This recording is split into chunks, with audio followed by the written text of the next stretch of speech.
आज के दौर में अगर किसी प्रोजेक्ट के लिए ज़मीन एक्वायर करनी होती है तो सरकार को काफ़ी मशक्क़त का सामना करना पड़ता है। काफ़ी लंबी और जटिल प्रक्रिया के बाद ज़मीन की एक्विजिशन होती है और स्थानीय लोगों के विरोध का भी अक्सर सामना करना पड़ता है। तो क्या 1947 में जब पंजाब के लिए नई राजधानी का निर्माण होना था तो उस समय भी क्या इसी तरह के विरोध हुए थे? जी हाँ, बिल्कुल, उस समय भी लोगों ने विरोध किया था। इस इलाके के 22 गांवों की ज़मीन जो थी वो एक्वायर होनी थी और उन गांवों के लोगों ने इसका कड़ा विरोध भी किया था।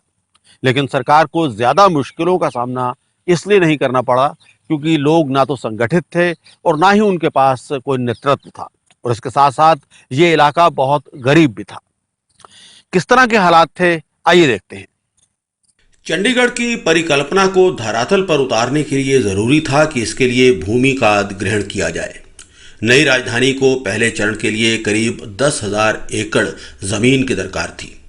पंजाब जिला की खरड़ तहसील का ये इलाका काफ़ी उपजाऊ इलाका था और काफ़ी हद तक यहाँ के बाशिंदों की रोजी रोटी खेती बाड़ी पर आधारित थी।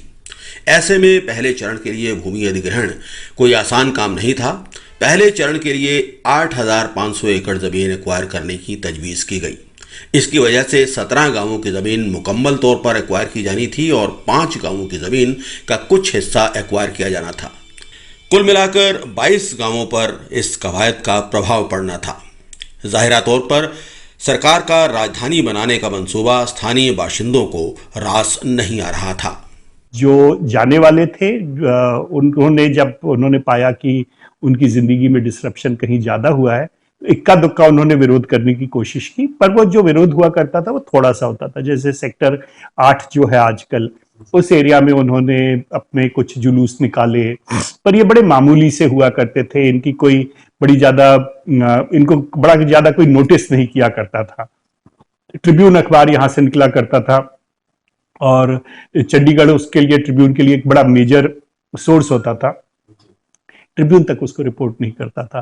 बाकी जो लोकल न्यूज़पेपर्स होते थे वो यहाँ कोई कंसर्न नहीं दिखाते थे। जो चंडीगढ़ के लोग थे, अब जो चंडीगढ़ में रहने वाले लोग थे, काम करने वाले लोग थे, बड़े सारे सरकारी अफसर आना शुरू हो गए थे, वो भी उस पर कोई इंटरेस्ट नहीं दिखाते थे। बेसिकली ये जो गांव के लोग थे, ये रुड़की वगैरह जो गांव के लोग थे, ये केवल हताश से बैठे रहते थे।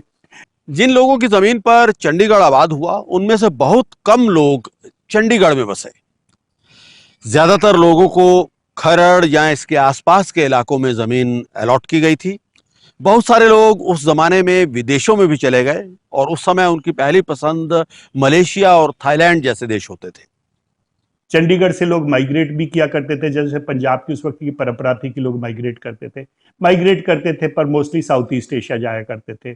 कोई सिंगापुर जाता था, कोई मलेशिया जाता था, कोई इंडोनेशिया जाता था।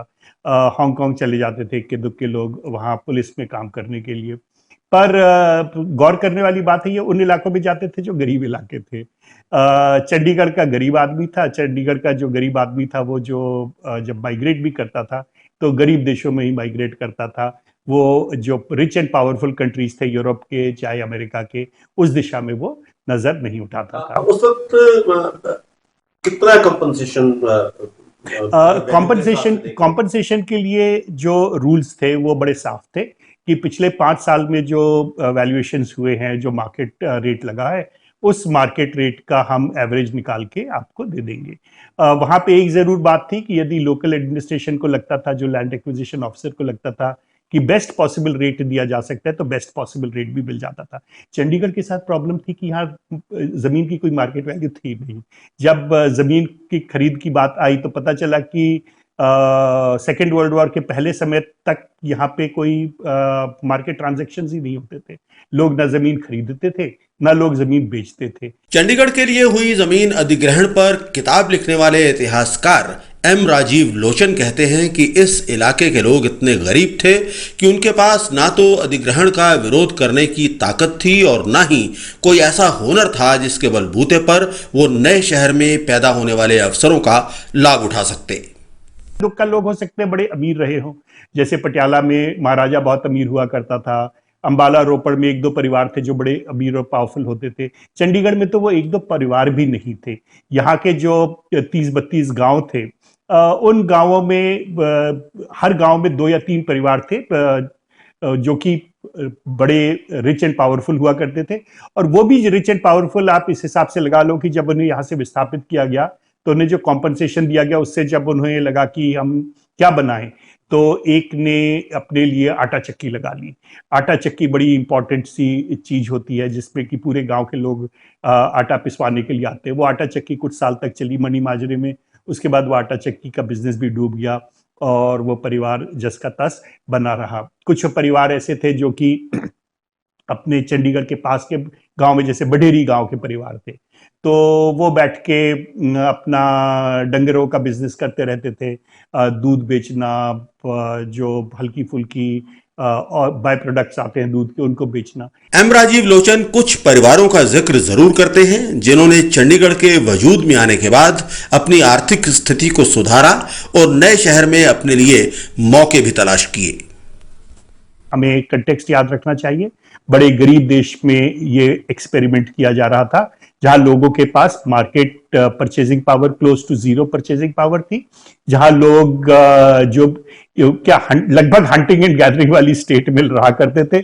जमीन से ही सामान निकाल लिया, उसी को खा लिया, उसी से जी लिए, और जो थोड़ा मोड़ा सरप्लस उनके हाथ में आता था उस सरप्लस से उनकी पूरी इच्छा होती थी कि हम कैसे थाईलैंड चले जाएं, सिंगापुर चले जाएं, फिलीपींस चले जाएं, तो वो इच्छा, उनकी मनोकामना पूरी हो जाया करती थी। ऐसा कोई परिवार नहीं था।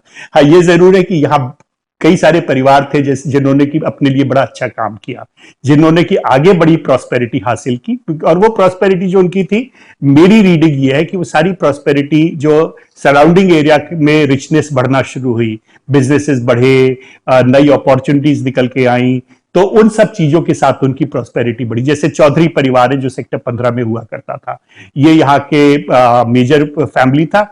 3 फैमिलीज थी जो कि इस गांव में सारी जमीन के मालिक थे। वो जो पीजीआई वाला जो गांव था, I forget it's name just now, पर वहां पे जो परिवार था, शर्मा परिवार, उनकी 2 फैमिलीज थी जो कि 900 एकड़ जमीन की मालिक थी। तो जो आटा चक्की का मैं आपको जिक्र कर रहा था वो उस परिवार की थी। चौधरी परिवार ने अपने लिए 2 दुकानें खरीद ली और उसमें वो केमिस्ट वगैरह बन गए, फॉरेन एक्सचेंज में ट्रेड करने लगे, आज भी वहीं पे है। न्यूज़स्केप की खास पेशकश लैंडस्केप चंडीगढ़ की इस कड़ी में बस इतना ही। चंडीगढ़ और इसके आसपास के इलाकों की और रोचक जानकारियों के साथ हम अक्सर आपके साथ मिलते रहा करेंगे।